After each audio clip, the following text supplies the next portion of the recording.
Experimento de Stanford. O psicólogo Philip Zimbardo criou uma prisão falsa nos porões da Universidade de Stanford. 24 estudantes universitários participaram. Metade virou guarda e a outra metade prisioneiro. O que era para ser um estudo de 2 semanas terminou em apenas 6 dias. Os guardas começaram a humilhar, ameaçar e maltratar os prisioneiros psicologicamente. Alguns prisioneiros tiveram colapsos emocionais reais. O experimento revelou o lado sombrio do comportamento humano quando colocado em situações de poder e submissão. A principal lição foi: as pessoas não precisam ser mais, basta colocá-las em um sistema que permite abusos.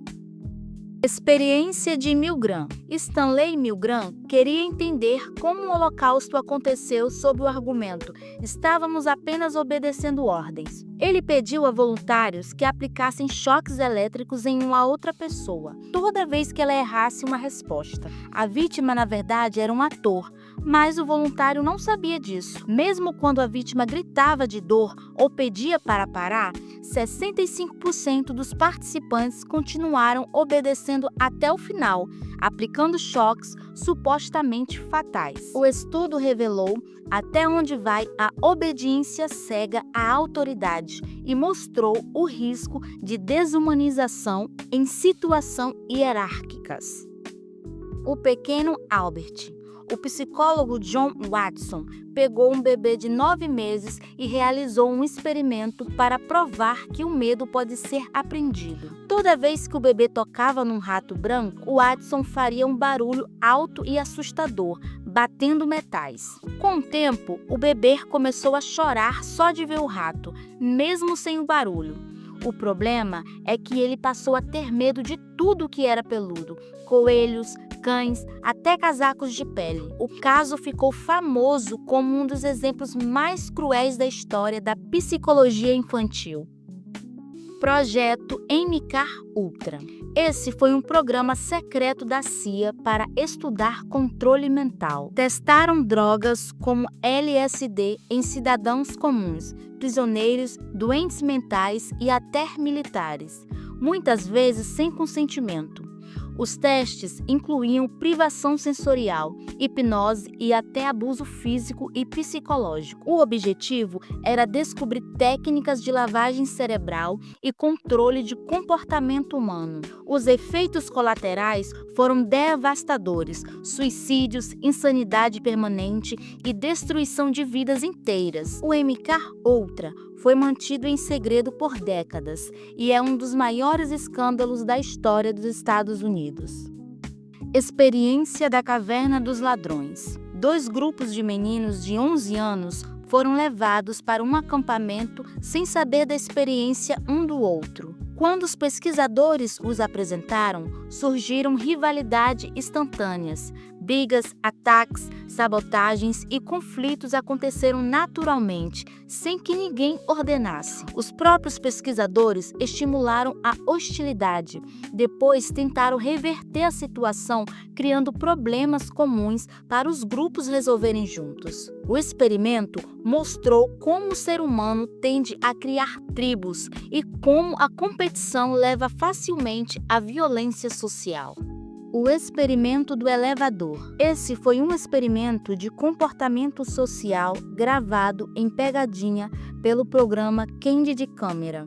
Várias pessoas entravam em um elevador e ficavam viradas para a parede, ao invés de ficarem de frente para a porta. Quando outras pessoas normais entravam, quase todas acabavam imitando o comportamento, mesmo sem entender o motivo. O experimento revelou como o comportamento de grupo influencia nossas ações, mesmo nas situações mais estranhas. Isso é conhecido como pressão social inconsciente. O surto do riso da Tanzânia.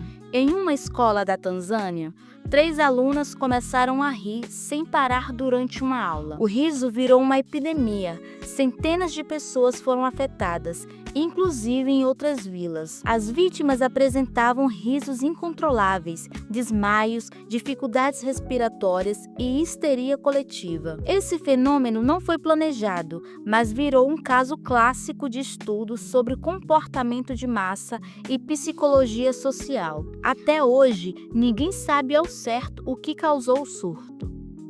A boneca Bobo de Bandura. Albert Bandura mostrou a crianças vídeos de adultos batendo em uma boneca inflável chamada Bobo. As crianças repetiram exatamente os mesmos comportamentos agressivos depois de assistir. Chutes, socos, tapas e até xingamentos foram imitados. O estudo provou que a violência pode ser aprendida simplesmente por observação, sem que alguém precise ensinar diretamente. Esse é um dos estudos que baseiam as discussões sobre violência na mídia até hoje. O efeito Rosenhan. David Rosenhan e 7 voluntários saudáveis fingiram sintomas de esquizofrenia e foram internados em hospitais psiquiátricos. Depois da internação, eles pararam de simular os sintomas e começaram a agir normalmente. Mesmo assim, os médicos continuaram tratando-os como se estivessem doentes mentais. Os voluntários passaram dias e semanas presos, recebendo medicamentos e sendo ignorados quando diziam que estavam normais. O experimento revelou as falhas graves no diagnóstico psiquiátrico e mostrou como um rótulo pode aprisionar uma pessoa. O experimento da monstruosidade. Pesquisadores da Universidade de Iowa pegaram 22 crianças órfãs e dividiram em 2 grupos. Um grupo recebia elogios constantes por sua fala. O outro grupo era criticado e humilhado, mesmo quando falava corretamente. As crianças criticadas começaram a desenvolver gagueira, insegurança e traumas emocionais profundos. O estudo ficou conhecido como experimento da monstruosidade, por conta da sua crueldade, sendo considerado um dos casos mais antiéticos da psicologia.